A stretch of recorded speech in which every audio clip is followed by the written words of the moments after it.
In the beginning, God created the heavens and the earth. He created the waters on the earth and the waters in the sky. He created the animals that inhabit the earth. He then created us. God said that all that he made was good. This is me. I'm Olivia, and I am made in the image of God. This is a photo of my friends.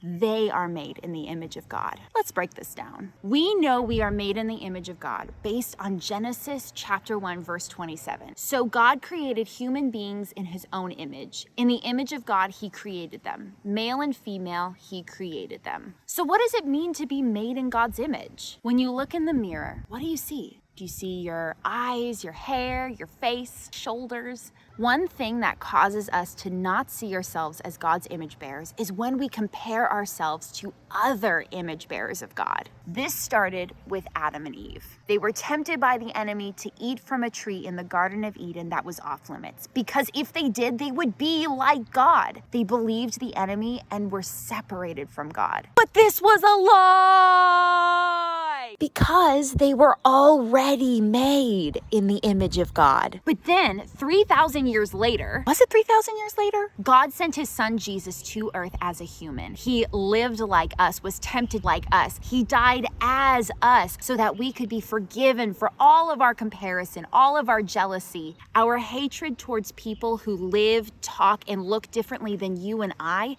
would be forgiven. Why? So that we can see ourselves and each other as we were created, as image bearers of God. Next time you look in the mirror, next time you see another person, ask God to remind you how he sees you, how he sees that person. Write it down and talk about that with someone you trust. So, hey brother, hey sister, you look good.